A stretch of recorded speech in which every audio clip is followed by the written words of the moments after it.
O que um aposentado precisa fazer para se mudar para Portugal em 2026? Pessoal, é cada vez mais comum que pessoas que tenham uma renda em seu país de origem, como os aposentados, por exemplo, tenham interesse em se mudar para outro país. Portugal, inclusive, é um dos queridinhos dessas pessoas. Lógico, não necessariamente a pessoa tem que ser um aposentado para poder se mudar para Portugal por meio de uma renda passiva. Pode ser também por meio de lucros e dividendos de uma empresa de onde você seja sócio, ou também por meio de um aluguel que você recebe mensalmente de um imóvel do qual você seja proprietário no seu país de origem. Mas enfim, tendo uma renda passiva no seu país, você pode ser elegível ao visto D7, que é um visto extremamente interessante. Então, se você tem curiosidade sobre esse assunto, tem ali o interesse em eventualmente se mudar para Portugal por meio de uma renda passiva, por meio de uma aposentadoria que você recebe no seu país de origem, fique atento neste vídeo. Meu nome é Gabriel Coelho e eu sou advogado, tanto no Brasil quanto em Portugal, e atuo amplamente na área do direito migratório. Quando você tem interesse em fazer a solicitação de um visto D7, é muito importante saber quais são os requisitos principais dessa modalidade de visto. E o primeiro requisito é que você deve ter uma renda mensal equivalente a pelo menos um salário mínimo português, que hoje é de 920 euros. Então, você precisa converter esse valor para real, que hoje vai dar mais ou menos uns 5.800, 5.900 reais, e verificar se você preenche esse requisito. Lógico, também pode ser em outras moedas, né? Vamos supor que você seja aposentado nos Estados Unidos. Você vai fazer o cálculo e vai ver se aquilo que você recebe mensalmente de aposentadoria no seu país, onde você efetivamente se aposentou, se esse valor que você recebe mensalmente equivale a pelo menos 920 euros. Caso você preencha esse requisito, você tem um dos pontos centrais para solicitar o visto D7. Então, visto esse passo, você agora pode ir para a segunda etapa, que é um outro requisito que também é financeiro.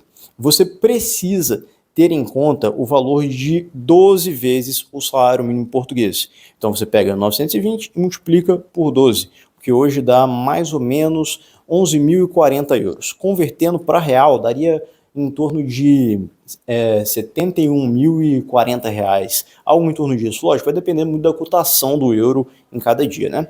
Mas enfim, então você também vai precisar comprovar que você tem esse dinheiro guardado. E um ponto muito importante, você precisa abrir uma conta portuguesa, ter esse dinheiro convertido em euro e ter ele guardado. Então é importante você preencher dois requisitos: ter a renda mensal e ter também um dinheiro já guardado que vai ser utilizado no seu período de adaptação em Portugal.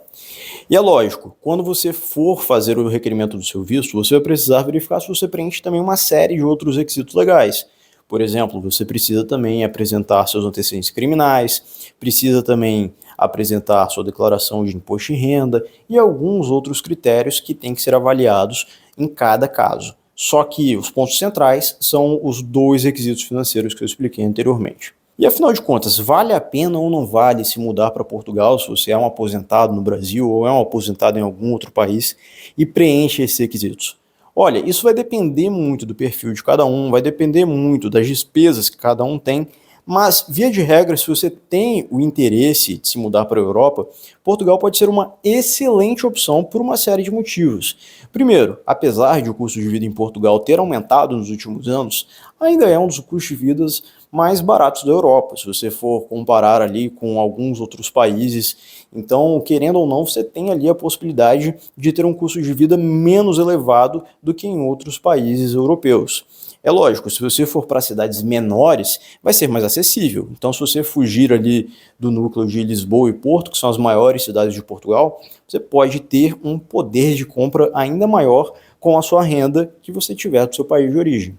E outro ponto importante também é que Portugal, querendo ou não, tem uma segurança muito maior do que o Brasil. Você também tem a possibilidade de visitar outros países europeus com uma facilidade muito maior. Então, querendo ou não, você tem uma série de benefícios por estar residindo em Portugal. E certamente, se você for um cidadão brasileiro também, ou de algum outro país em que se fala a língua portuguesa, você vai ter uma facilidade de adaptação maior em Portugal do que teria em alguns outros países da Europa que falam idiomas diferentes. Então pode sim ser uma excelente opção para você se mudar para Portugal, mas isso tudo vai depender, no fim das contas, do que é mais importante para você, porque é lógico, é uma escolha muito pessoal você definir em qual país você vai morar. Mas e aí, você gostou desse vídeo?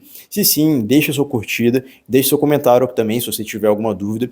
E se você quiser maiores informações sobre esse assunto, eu vou deixar aqui na descrição do vídeo também os nossos contatos do escritório, por meio do nosso e-mail e também o nosso número de telefone pelo qual a gente atende principalmente via WhatsApp.